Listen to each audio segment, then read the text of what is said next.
Hello. Hello there, thank you for joining me today.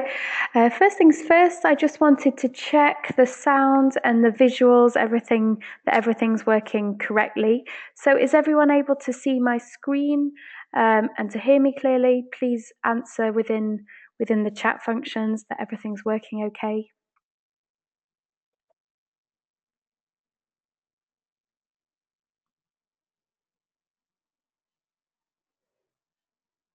Brilliant. Okay, well, lots of yeses. It seems that from a technical point of view, everything's working well, so that's good news. So once again, thank you everyone for joining me this afternoon.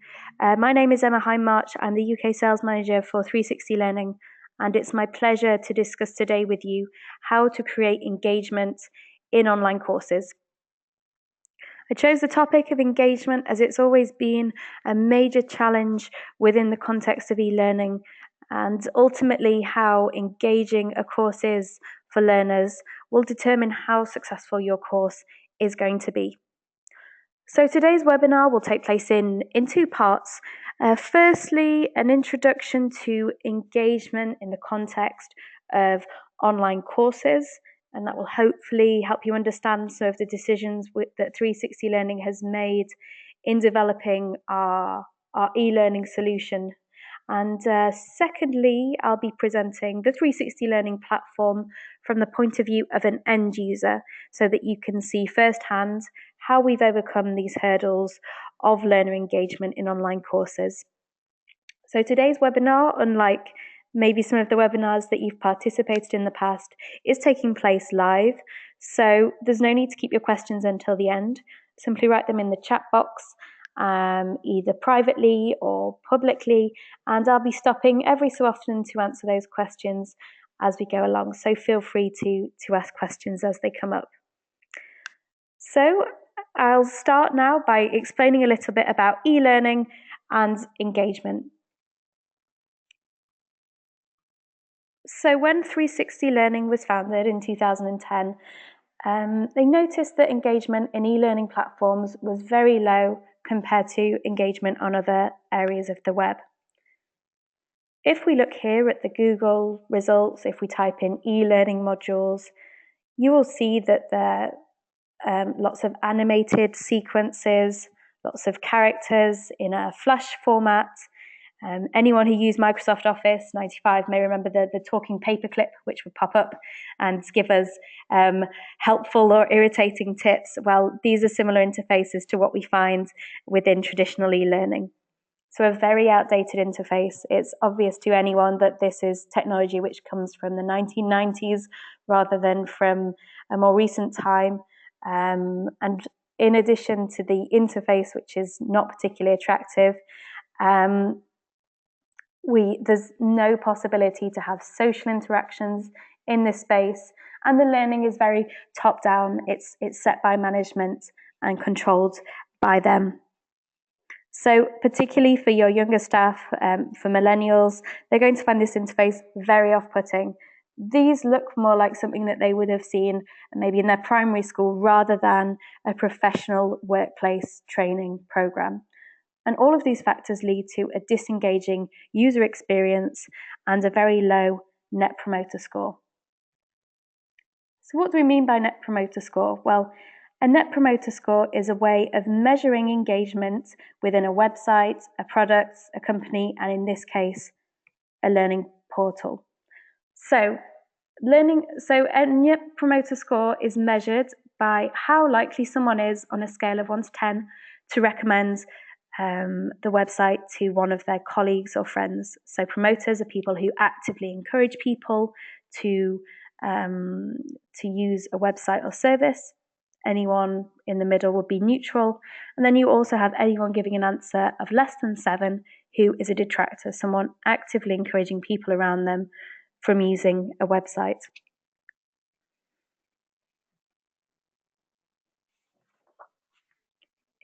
When 360 Learning started, there was really an explosion of popularity in really high engagement web services. Websites like Apple, Amazon, more recently Netflix, where there's a really high net promoter score of more than 60%. So with the majority of users actively recommending the website to people around them. These are sites on the internet that users are consulting on a daily basis and increasingly on their smartphones. The average young person today is checking their phone 157 times, which is really accelerating the popularity of these websites. And as you can see, the Net Promoter scores are very high here, but if we compare e-learning portals and their Net Promoter score, it's a very different story. The average Net Promoter score of an e-learning platform is minus 10% or at best 5%. So with most people discouraging people around them from using these websites. So completely different from the websites that they're using on a daily basis. So 360 Learning, when developing their e-learning platform, realized that there was a huge gap between the experience that learners were having on an e-learning portal and the experience they were having on other areas in the web. And in order to create high engagement in e-learning, they needed to replicate the experience that learners were having on these other websites. At the end of the day, the learner on your e-learning platform is also someone who's regularly consulting these other high engagement websites, which we saw on the previous slide. And the way that they use an e-learning platform should be no different from how they use another website to learn and to keep informed in their own time.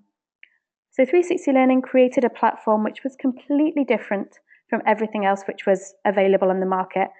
A platform with a simple, beautiful interface, with intuitive navigation, gamification features, so people are going to get really hooked on the learning, and features that allowed social interactions between trainers and learners, and so that peers could exchange different ideas. And this made e-learning much more collaborative, and that learners would feel part of a learning community. And these features overall help 360 Learning overcome these major issues of engagement in online courses. And we'll see in the next part of the presentation how these features work together to create high engagement. I wanted to give you a snapshot of 360 Learning so you have a bit more context about our company. We currently work with 900 businesses, of which 40% of the CAC 40, who are the largest companies in France, equivalent to the FTSE 100 or the Fortune 500 in the US, several thousand training providers and universities, and we auto-finance our growth, which is currently just below 300% year-on-year growth. So hopefully that gives you a good introduction to engagement within online learning, and I'll answer a few questions before moving on to the platform. So if we have a look, so someone's asked about how Net Promoter Score is measured. So an audience is typically asked on a scale of 1 to 10, how likely are you to recommend this site to a friend? And 10 or 9 is considered a promoter, 7 to 8 is being neutral, and anything less than 7 to be a detractor. So this is a really accepted measure of engagement. It's used by some of the most prestigious companies and products today to measure engagement in their services. So hopefully that clears up the Net Promoter Score for you. Great. So what we're going to do now is to look at the 360 Learning portal, see how all these engagement factors come into play. So once again, I'll just do a check and make sure that everyone can still see my screen. So please reply in the chatter if that's okay. Yep, perfect. So this is the 360 Learning platform for those of you who are not familiar with it at the moment. So this is what a learner is going to see when they log on to 360 Learning. This is a space which has been created for the purpose of this webinar. This is not real client data, of course, but this can all be personalized to really reflect the image of your company or training provider. You can include your own company logo and make sure that all of the colors and branding reflects your company image. So the catalog is where learners can access all the different courses that you make available to them. The idea here is that they have free access to the courses and that they can access them in whatever order, at whatever time they like. The search features work like they would on any other website that we mentioned, as the same as YouTube, for example. You can put in keywords, you can search by popularity or by alphabetical order. And you can also filter based on the different skills associated with completing a certain module by using the boxes on the right-hand side. To explain a little bit about the jargon involved in e-learning, a course here is a topic which is going to focus on one specific area. We advise and we find that the most successful modules are less than 10 minutes long, but anywhere between 5 to 15 minutes is acceptable. The idea here is that learning is bite-sized, that people can do it in their own time and not be daunted by having to sit behind their computer screen for hours and hours. So you have the option to make browsing through courses very free and to give learners the possibility to access things in the order that they see fit. But if you want to give your learners a bit more guidance and to direct them more in their learning, you can set up something called a program.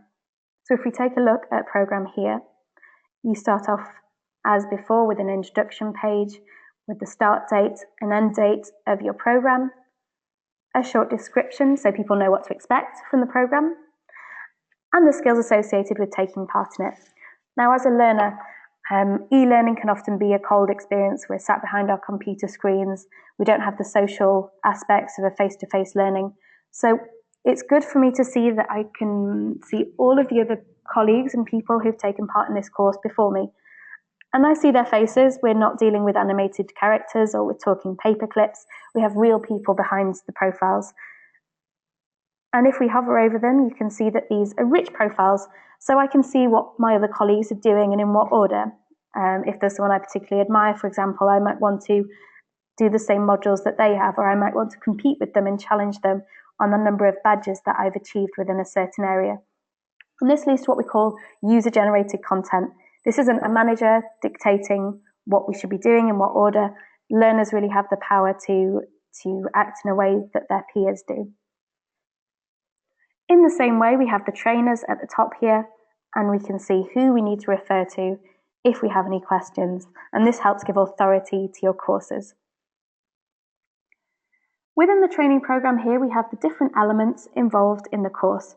So as we saw in the previous catalogue page, these are e-learning modules with the long boxes, and they can be added in so that learners need to complete them in a specific order. The idea with the program is that you're really imposing a chronology on the learning process.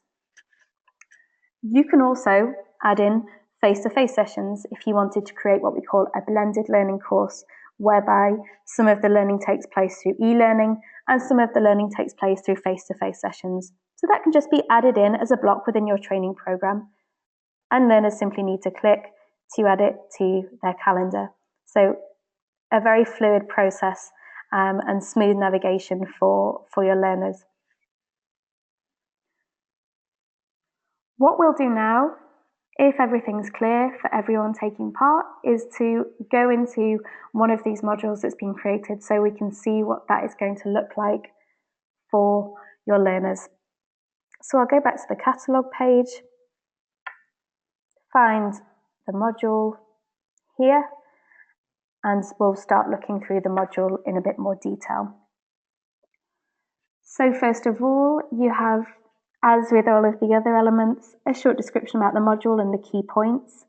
You can see the other people that have taken part in the course prior to yourselves, and you have statistics about their sessions. So I can see on average that this course only takes 6 minutes. So that might reassure me if I feel that I don't have the time to complete the module.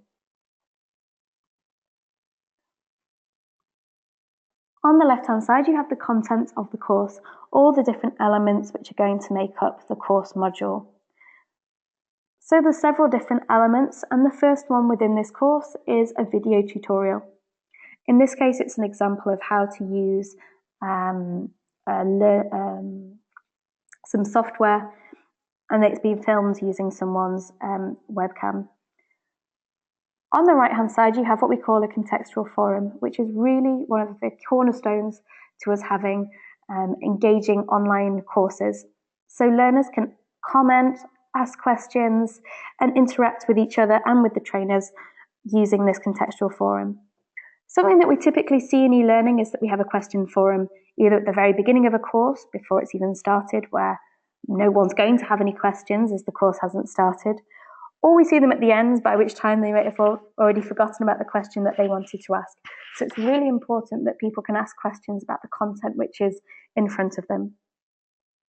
Not only does this really help the learning process be more collaborative and for people to ask questions and to share experiences, from a trainer point of view, this is going to be something which is going to save you a lot of time in the long run. The learners can see the comments which have come beforehand, and if there's a question that comes up, you can answer it here, and all of the other learners are going to see the answer, so you're not going to need to answer the same question 10, 20, 100 times. That will be visible to all the learners. It's perhaps obvious, but I would like to point out that these are people who aren't connected to the platform at the same time. They're all connected at different times. So it's very similar to the experience on Facebook or on LinkedIn, where people are having asynchronous exchanges, commenting on different people's comments and having a discussion. So I have a question about moderating these comments. So absolutely, you can moderate these comments. As a platform administrator, you can delete them if you feel it's inappropriate. However, I would advise that you keep that to a minimum. If you think about a classroom experience, learners need to be able to feel free to comment and to ask questions. So you should leave these and only really delete things which you feel are inappropriate. You need to keep the discussions open, and something that we do advise as well is that you keep this community animated and that you congratulate people on making helpful comments so that they feel that they want to make more exchanges. So it's important to encourage your community via this contextual forum on the right hand side. The second block within this course is a question. So it's good practice to have a video and then to have a question to ensure that understanding has been successful, that someone's been paying attention.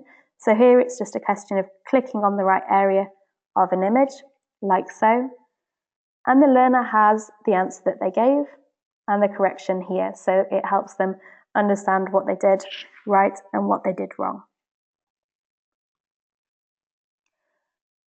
For the next block in the module, I wanted to show you the most interactive, best of the web content which we can connect to on 360 Learning.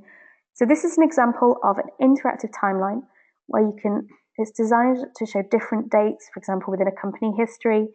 But what a lot of my clients like to do is to use this to show different steps within a process. And in terms of interaction, this is really excellent to include, as learners have to click through and they can interrogate the different types of content. They're not just passive within the learning process, they really have an active role. So it's something that we encourage our clients to use, and people can scroll through it in 3 dimensions or in 2 dimensions. So someone's just asked about whether they receive notifications for this.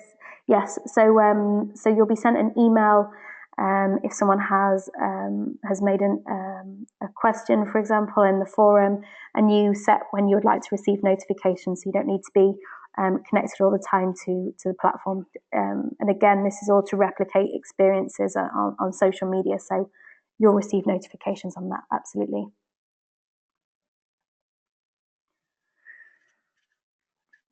Here's another example of some really excellent interactive content which you can use with 360 Learning. So this is what we call a tiki-toki, which allows you to take a 3D image and to annotate it with different videos, images, and text. You can do this with 3D images, with flat images, with documents. There's really a lot of possibilities available with ThinkLink. And again, as I mentioned previously, having interactive content like this is really going to help learners to be active and to get excited about taking place in the course. 360 Learning does support formats like PDFs and Word documents and PowerPoints, but we do recommend having a mixture of content to keep the courses high engagement.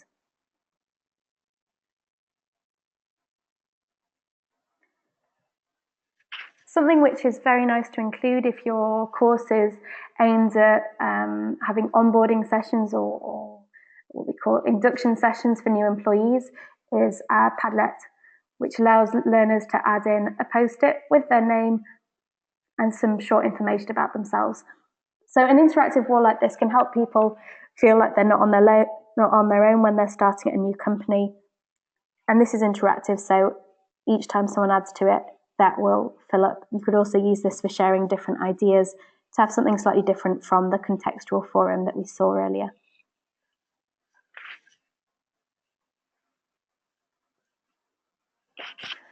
Finally, a more simple format which you can use in your courses. So the idea with e-learning is not that you have to spend hours and hours developing new content, and that you can use resources that you already have in-house. So these typically are things like PDF documents, PowerPoints, Office documents, and you can upload those directly into 360 Learning like so. In this example, this is a fact sheet which you might want to make available for your learners, so they can simply download it using the button here.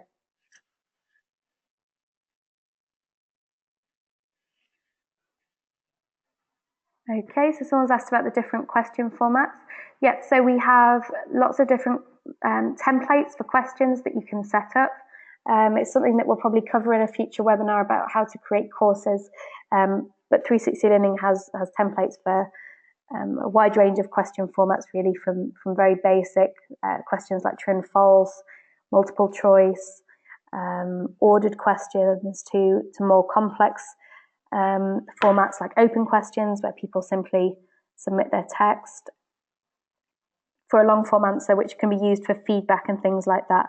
So we have templates set up for all of those, so you can have a wide range of different questions in the courses.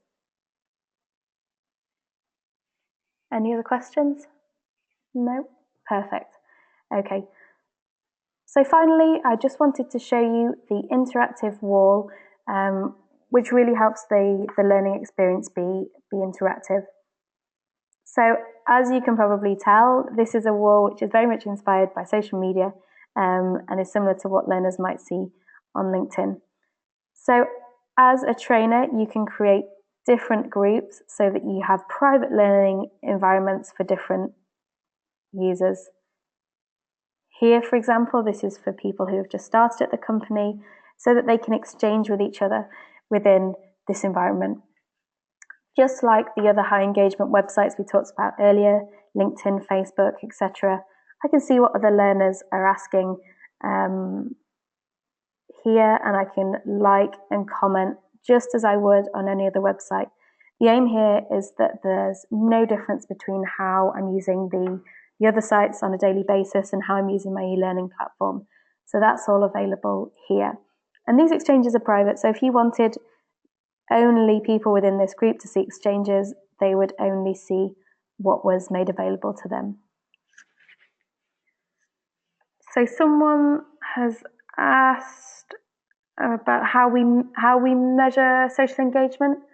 Okay, so what I will show you to illustrate a bit better about how we measure engagement, as it's helpful to have some numbers about social engagement, is the dashboard. I'm only able to do this because I'm the administrator of this platform. A learner would see this page, which would have their own personal data about e-learning. So they would be able to track themselves and see where they are in the e-learning.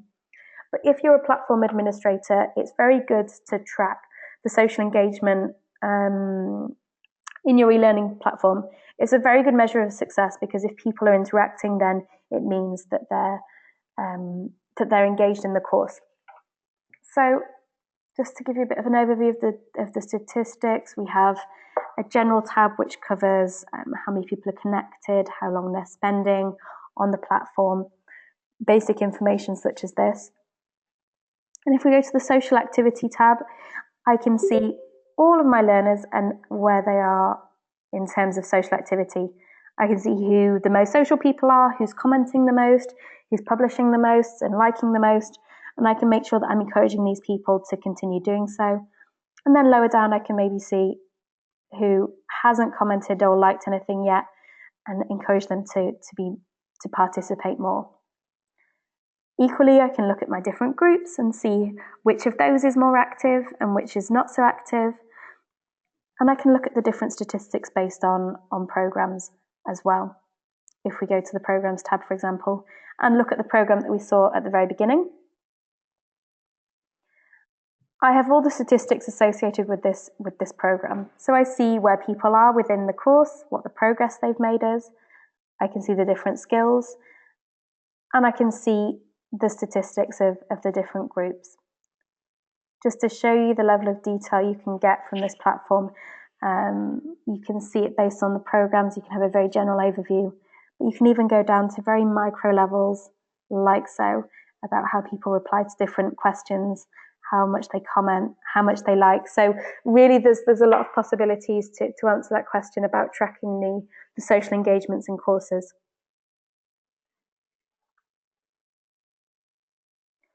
Okay, someone's saying that it must take a long time to create the modules. Absolutely not. So again, this is something that we'll cover in a future webinar, but we actually have, as well as all these social functionalities, an authoring tool which is simple to use. In transparency, it was created particularly for people who work in HR or maybe heads of departments, so that they could create their own training programs without needing to go via IT departments. So to give you an idea of timing on the traditional programs that we mentioned earlier, this can take several months, and it needs really IT professionals to handle that because the platforms are very complicated. But with 360 Learning, anyone really can create a course, and I encourage you to do the free trial if you wanted to see a bit more about how that works. Courses can be created in a matter of hours depending on what you're trying to do, and there's no need for any particular technical expertise. It's designed to be intuitive.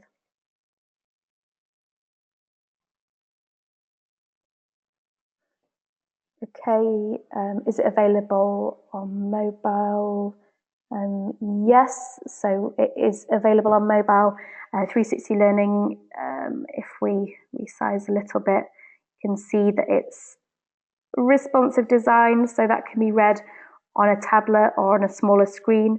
But what we have for mobile learning is a mobile app which learners could download, and they have access to all of their learning modules so that they can do that whilst they're on the go. We have the possibility to make those modules also available offline. So if someone's commuting, for example, they can go through it whilst they're on their commute. So that's very much one of our priorities. And I mean, in line with engagement, more and more web traffic is mobile. So it's certainly a priority of ours going forward.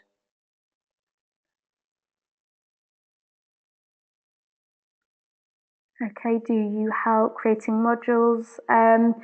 What we have is an in-house support team who really have worked for many years with some of our largest clients on creating their e-learning courses. So we have a team called Client Success Partners who can help with all the theoretical sides of the courses. So to ensure that the courses you create have high engagement, that you're using the best types of content. They can explain how best to track results. So indeed, we have a team who can support you in launching the e-learning projects, and it's certainly something that we advise, particularly if e-learning is something that's new for your company.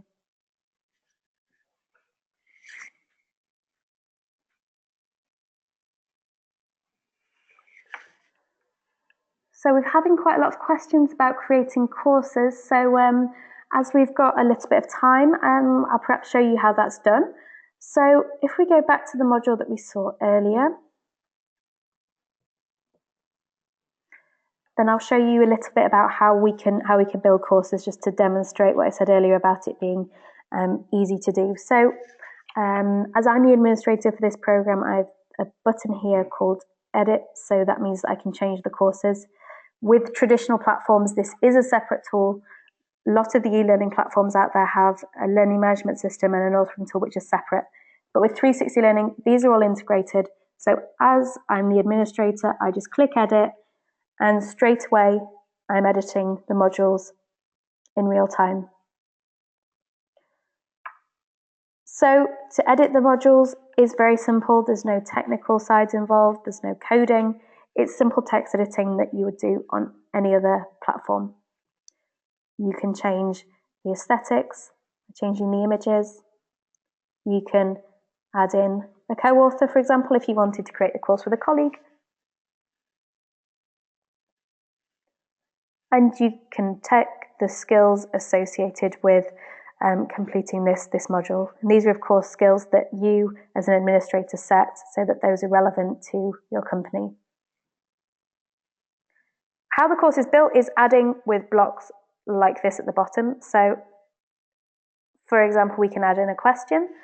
These are all the different question formats that you can add with 360 Learning. So, as I mentioned, we have very basic formats like true and false, multiple choice, linking, and so on.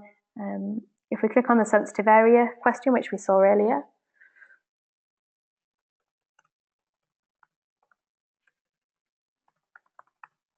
all you need to do is to type in the question, select an image,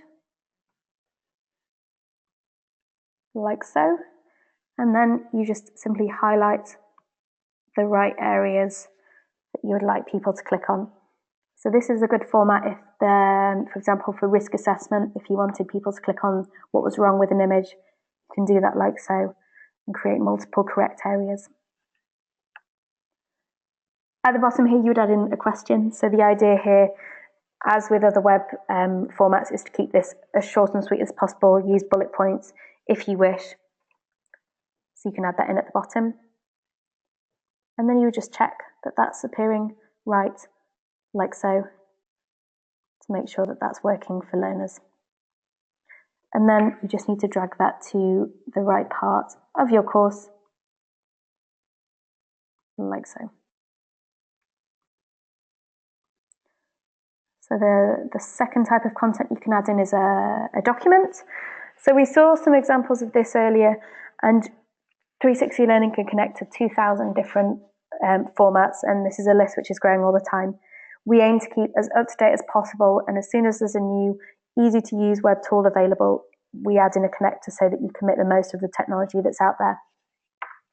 So you can add in very interactive content like we saw earlier. So Prezi, which some of you might be using, which is a really excellent version of, let's say, PowerPoint for the modern age. So that's something that you can use in your courses. Screencast, which was the very first example we saw of the video. It's a way of creating video tutorials from your computer. ThinkLink for annotating documents and for doing 3D tours. You can add in resources that you likely already have, such as PowerPoint, PDFs, Office documents. You can choose to make those downloadable or not. You can also bring in resources from the web, which is quite helpful. So if there's a video out there which you think would be a really useful illustration of a course, then what you can do is you can just pull that from YouTube. So there's a lot of good TED Talks, for example, which might help you illustrate a certain point. So you just need to copy and paste the URL, and that will be added into your module. So we talked earlier about the length of courses, that to keep them really engaging, we need to keep those to below 10 minutes. And often these talks can be quite long, and we don't want learners to be sat behind their computer screen for 40 minutes. So what we've done is we've allowed you to just show an excerpt of the video, and it's something that I would advise if you are using longer video formats, just select a part of the video which is going to be most relevant to the course, like so.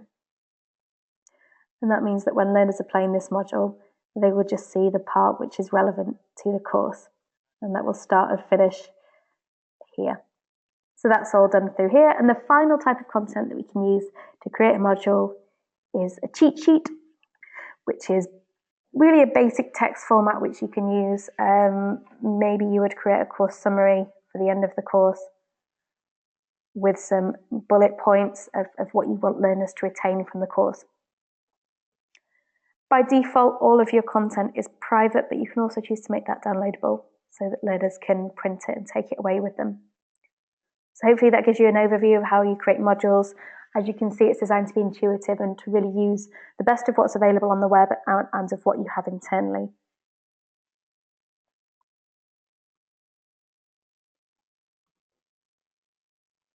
I'll also show you a little bit about how you build a program, which is where you have a sequence of different steps in the learning process. So if we click on program,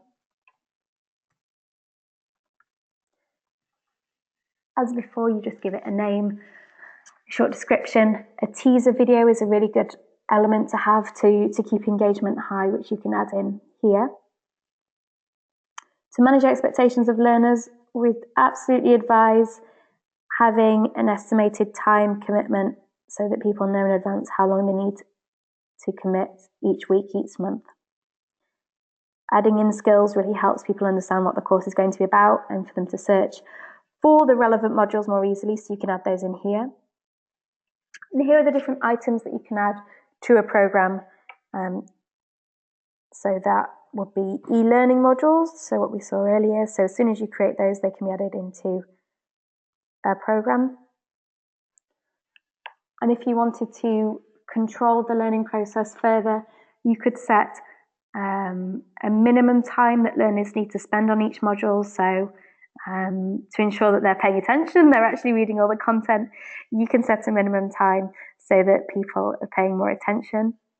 If you wanted to create a module for evaluation, then you could also set a maximum time to make sure that they're not cheating. So you could set a limit of 10 minutes for them to answer all the questions. Here are some of the other different types of content you can add in. So you can send automatic emails, for example, so that you can encourage learners halfway through the course and ensure that they keep progressing. And you can add in face-to-face meetings by adding a title, the address, the date and time. And you can give them a message and submit any documents that they would need to fill in. So that can all be done through here. Something which is really popular amongst our training corporations is adding the certificate to a course. So as soon as someone finishes a course and achieves a satisfactory score, which would be set by yourselves, you can issue a certificate for them for completing the course. So you can give the course certificate, well, a title that you like. Passport sometimes people use. You can give the description here of the different skills acquired. And you can also set a validity period, so you can tell people so that the certificate will be valid for a set period of time. And it means that learners will automatically be notified when their certificate expires and that they need to repeat the training. So a really nice feature for training corporations. Going back to engagement and sharing, which is more and more important, being able to share statistics and what we think on social media. You also have the option to add this certificate to a LinkedIn profile. So giving learners the possibility to do this is really something which is going to raise the profile of your company, and the fact that you provide training to your employees, something which is becoming more and more important for employability purposes. So you can do all of that here, so people can add a certificate to their LinkedIn and say that they're certified in your training program. So hopefully that gives you a good overview about how you create courses and how you create different programs. As you can see, there's nothing too challenging there. It's designed to be intuitive and simple as possible.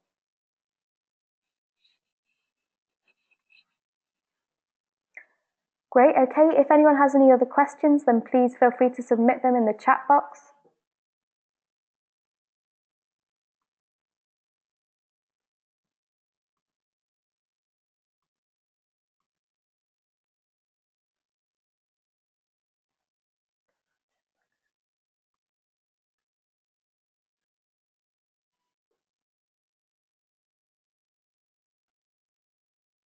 So someone's asked about the interactive timeline. Sorry, Neil, I missed your question earlier.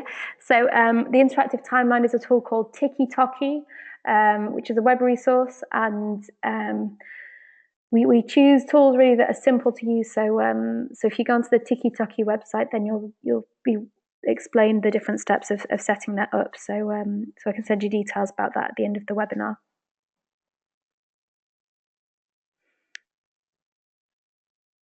Okay, well, it looks like that we've covered everything. So I hope that today's webinar was helpful and it gave you a good introduction to engagement within the context of e-learning and 360's way of addressing these different issues to you. So I hope that it's been informative. We'll be sending you a post-webinar feedback form, so any feedback you have, positive or negative, is really valuable to us, so please do take some time to fill that out. If you have any other questions about the webinar or anything you've seen today, if you're looking to create online courses for your company or to sell to clients, then don't hesitate to get in touch. My details are on the screen at the moment, so I'm happy to take any calls or emails about the topic. Something which I encourage all of you to do if you're interested in the topic of e-learning is really to do a free trial in a webinar. Obviously, it's my aim to show you how simple this is to use, but I really encourage you to try to do this for yourself and to see whether this is going to be suitable for your company and to see how easy it is to create courses for yourself. So thank you everyone for your time today, and I look forward to hearing from you soon.